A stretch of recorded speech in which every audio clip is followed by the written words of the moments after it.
څښتن تعالی په نام خداوند بخشاینده و مهربان. راغلاست درته وایم خوش آمدید براتون میگم. موږ نن راځو او د اتم ټولګي لومړنۍ ویډیو تاسو ته خپروو. اولین ویدیوی صنف هشتم را براتون نشر میکنیم. په دې ویډیو کې در این ویدیو لومړی راځو پښتو لوست درته پښتو کتاب درته پیژنو. کتاب پښتو رو براتون معرفی میکنیم چې څه شی پکې راغلی دي، چی چیزی در او آمده، او بیا راځو و باز میاییم لومړنی لوست لولو. درس اول را میخوانیم چې تاسو په هغه روش او میتود باندې آشنا سئ.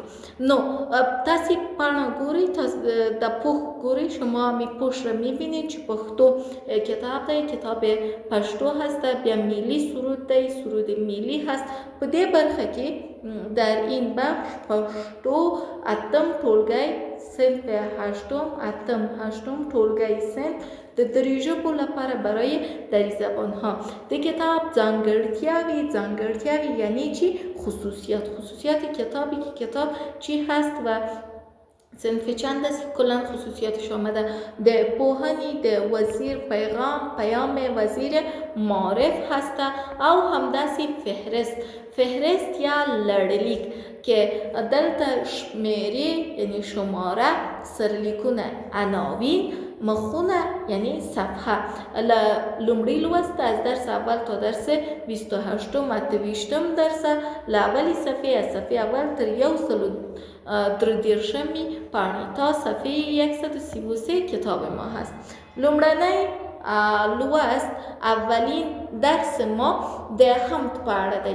حمد څه شی دی؟ حمد چی هست؟ حمد د الله ستاینې ته وایي، به ستایش خداوند گفته میشه.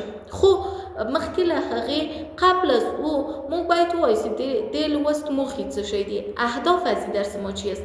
د حمد پیژندنه، شناختن حمد، د حمد په اړه معلومات ترلاسه کول، معلومات به دست آوردن در مورد حمد، نوې کلمې زده کول، کلمات جدید را یاد بگیریم.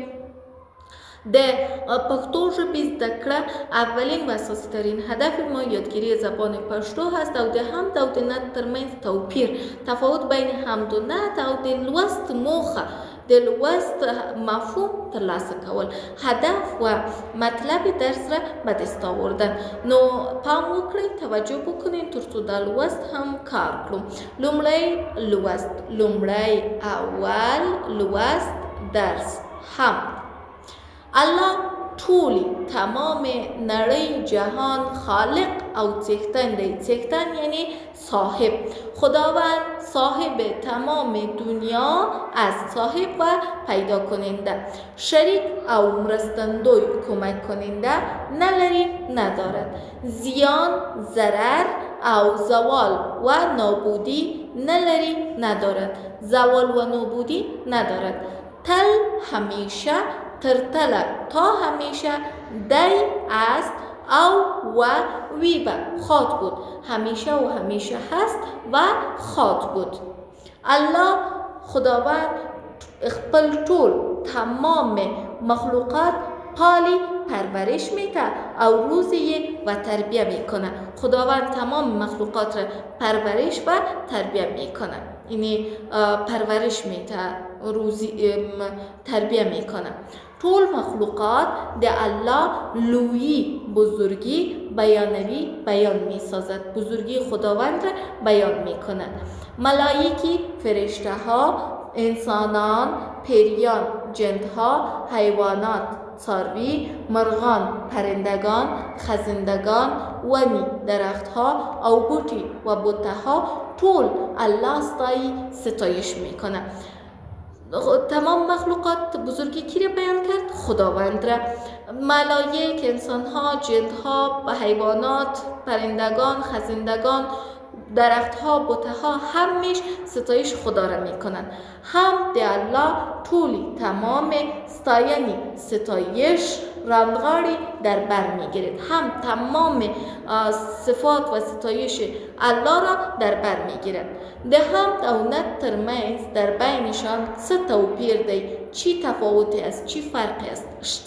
است. د حمد موضوع د څه په اړه وی، در مورد چی می باشد؟ ګوره، هسی کردگار دی رب زما چې صاحب د کل اختیار دی رب زما همگی بزرگواران چې څوک وایي تر همه و بزرگوار دی رب زما نه هیڅ حاجت په چا پورې موقوف دی نه د هیچا منتبار دی رب زما څه ماڼۍ چې د دنیا او د عقبا دي د همه واړو معمار دی رب زما شریک نه لري په خپله پادشاهي کې بې شریکه شهریار دی رب زما څه حاجت دی چې و بل خواته یې غواړم په خپل کور کې همکنار دی رب زما هیڅ تغییر او تبدیل نه لري رحمانه هیڅ تغییر او تبدیل نه لري رحمانه تل تر تله برقرار دی رب زما گوره ببین هسی کردگار دی رب زما چنان کردگار هست خداوند من ببین چنان کننده کار هست خداوند من چې صاحب د کل اختیار دی رب زما که صاحب تمام اختیارات است خداوند من همگی بزرگواران چې څوک وایي تمام بزرگایی که کسی میگه یکی میگه خب حضرت علی بزرگ است یکی میگه مثلا یک شخص نام را میبره یک شخص را یک مولا را نام میبره او بزرگ است این تمام بزرگایی که ما میگیم که فلانی بزرگ است یا کی بزرگ است تر همه وارو از همه کرده تر همه و از همه کرده بزرگوار دی رب زما بزرگتر خداوند من نه هیچ حاجت به چا پوری موقوف دی موقوف وقف شده هیچ حاجتش به کسی وقف شده نیست مثلا حاجت کسایی که زبان بلد میشن خب به ما وقف شده یا من مجبور استم یک نفری را داشته باشم که ویدیوهای من در یک کمی ادیت کنم در یوتیوب بندازه پس حاجت دارم ولی خداوند به هیچ کسی حاجتش وقف شده نیست نه ده هیچ هم منتبار رب زما نه هم منتبار کسی هست خداوند من است هیچ کس منتش بالای خداوند نیست څه معنی چې د دنیا او د عقبا دي چی قصرهایی که معنی قصر د دنیا و د عقبا قصرهای دنیا و آخرت است ده همه وارو معمار دی رب زما معمار نجار کلشان خدایم است وارو همه شریک نلری په خپل پادشاهی کې شریک نداره د پادشاهی خود به شریک شهریار دی رب زما بدون شریک شهریار از خداوند من در شهر خود شهریار نداره هم شریک نداره څه حاجت دی چې و بل خواته غواړم چی حاجت است که من از یک طرف دیگه بخوایم مثلا بگویم در اینمی اتاق همیال خدا نیست من باید برم مسجد یا من باید برم در نمازخانه یا در مسجد من خدا رو پیدا نمیتونم برم مکه مکرمه پس میگه چی حاجت است که من در یک جای دیگه او رو بخوایم از یک جای دیگه من او رو بخوایم په خپل کور کې هم کنار دی رب زما در خانه خودم هم کنارم است خداوند من هیچ تغییر و تبدیل نلری رحمان هیچ تغییر و تبدیل نداره ای رحمان تل تر تل برقرار دی رب زما همیشه و همیشه برقرار است خداوند من ده متن لندیز خلاصه متن لندیز خلاصه الله خالق او رازق دی رازق روزی دهنده هست طول مخلوقات او کائناتی پیدا کردی دی پیدا کرده است چیره کائنات و مخلوقات کائنات چیز زمین آسمان امی همه چیز که شما میبینید کائنات هست طول همه خورونکو خورنده ها خواړه ورکوي به تمام خورنده ها غذا میدهد کی خورنده است من خورنده استم نه باید غذا ضرورت دارم حیوانات نباتات به تمام خورنده ها غذا میدهد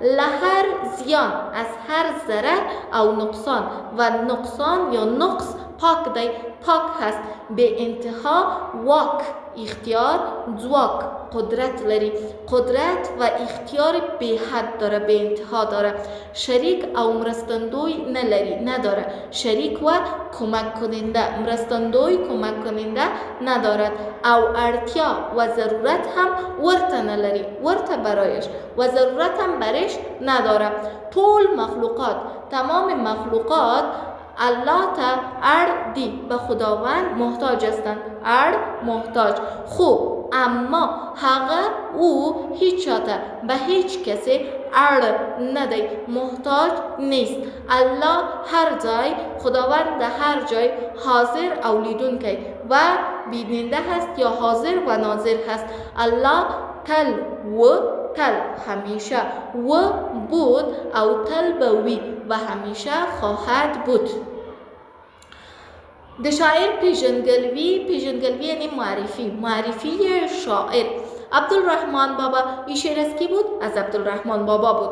عبدالرحمن بابا د پښتو ادبیاتو د منځنۍ یعنی کلاسیکی وسطی دوره ډیر مشهور شاعر دی. بسیار زیاد یک شاعر مشهور هست از دوره وسطی ادبیات پښتو. ادبیات پښتو سه دوره داره: لرغونی، کلاسیک او معاصر. هغه او په 1042 در 1042 هجری قمری سال د پیښور په بهادر کلی کې کلی قریه در قریه بهادر پېښور زیږیدلی دی، تولد شده است. په 1128 در 1128 هجری قمری کې مړ یعنی که فوت شده است. مزار یعنی قبرش د پیښور د هزارخانه په هدیره کې دی. در قبرستان قبرستان در قبرستان هزارخانه پېښور است. رحمان بابا شعرهای رحمان بابا یا اشعار رحمان بابا لپند و نصیحت څخه ډک دی. ډک یعنی پر هست. شعری ژبه زبان شعریش، این زبان شعرش ډیر بسیار خوږه، شیرین او روانه ده و روان هست. له همدې عمله از همین سبب په ولس کې در قوم تر ټولو از همه کرده زیاد مشهور دی. بسیار زیاد مشهور است در بین مردم. د شعر دیوان اشعارش، دیوان چیز کلیات یعنی مجموعه شعریش په لسګونه دهها بار په در افغانستان، پختونخوا و هند که چاپ شده است. فعالیت ها را شما کار بکنید. من براتون معنا میکنم. د مخلوقات و خالق څوک دی؟ خالق مخلوقات کیست؟ د حمد موضوع څه وی؟ موضوع حمد چی می باشد؟ رحمان بابا څه ډول شاعر دی؟ چی نوع شاعر است؟ رحمان بابا چرته ژوند کاوه؟ در کجا زندگی میکرد؟ او چرته یک قبر دی و قبرش در کجاست؟ این دو قطار که براتون کلمات را داده با یک دیگه وصل میکنین. زوال زوارتیا یعنی آویزان بودن، از بین رفتن. مکان استوگنزی. مکان چی؟ استوگنزی. نقصان تاوان. معمار جوړونکی یا خټګر. جوړونکی سازنده، خټګر هممو گلکار را میگه. و یک حدیث شریف هم داریم: پتاسو که در بین شما غوره او بهتر مسلمان بهتر و خوب هغه څوک دی؟ او کسی هست چې نور مسلمانان که مسلمانان دیگر د هغه د لاس از دست او ژبې و زبان له ضرر څخه په امن کې وي. از ضررش در امان باشه. این کس را دشنام ندیم، کس را ناق نزنیم، کس را ناق اذیت نکنیم. این بهترین مسلمان هست. دا اوس موږ د تاسو لوستی بود درس ما و شما د هم پاړه در مورد هم ما کار کردیم. ان شاء الله هغه دعاوی چې تاسو لري، دعاهایی که شما دارین، خدای دې قبول کړي، خداوند را قبول کنه او درس مو هم زده شوی.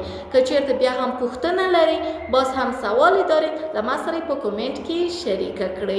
مننه. تر بیا د الله پامان.